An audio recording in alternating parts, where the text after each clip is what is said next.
আসসালামু আলাইকুম, সবাই কেমন আছেন? আশা করি ভালো আছেন। আলহামদুলিল্লাহ আমিও ভালো আছি। এর আগে ভিডিওতে দেখিয়েছিলাম মাসকলাইয়ের ডাল দিয়ে সবজি, আজকে দেখাবো মসুর ডালের সবজি। এখানে আমি কি কি সবজি নিয়েছি: আলু, পটল, ধুম্বা, পেঁপে, লাউ, বরবটি, মসুর ডাল, তারপরে হচ্ছে কাঁঠালের বিচি দিয়েছি। এই তো এখানে সব ধরনের মশলা দিয়ে দিলাম, দিয়ে আমি এটা নেড়ে ছেড়ে কষিয়ে নেবো আর কি, ঢাকনাতে ঢেকে।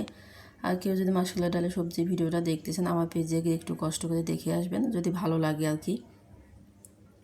যাই হোক, এতেও এইভাবে আমি সবজিটা খুব ভালোভাবে কষিয়ে নেব। আর এই সবজিটা খেতেও কিন্তু অনেক মজা। ওই মাসকলাইয়ের ডালের সবজিটা ওটা স্বাদ আলাদা, আর এটার স্বাদ আলাদা। দুইটা যেহেতু দুই রকমের ডাল, দুটার স্বাদই কিন্তু ভিন্ন হবে। তো আমার এখানে কষানো শেষ, আমি কিন্তু পানি দিয়ে দিলাম। একটু নেড়ে ছেড়ে দেখলাম যে না, আর একটু পানি দিতে হবে। এই তো আমি পানি দিয়ে দিলাম। এখন ঢাকনা দিয়ে ঢেকে এটা আমি খুব ভালোভাবে রান্না করে নেব। আর কি ভাবছেন তেল ছাড়া রান্না হবে? না, তেল ছাড়া তো আসলে কখনো রান্না হয় না। তো এটা প্রথম পর্যায়ে রান্না আমি এইভাবে করে নেব, আর পরে এটা তেলে দেবো আর কি। আমার রান্নাটা কিন্তু এটা শেষ, আমি অন্য একটা পাত্রে এটা ঢেলে নেব। আর ওইদিকে তেলে দেওয়ার জন্য কিন্তু আমি রসুন কুচি করে নিয়েছি।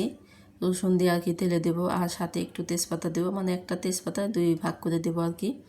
এই যে, আর এখানে একটু ব্রাউন কালার হয়ে আসলে আমি জিরা দিয়ে দেবো।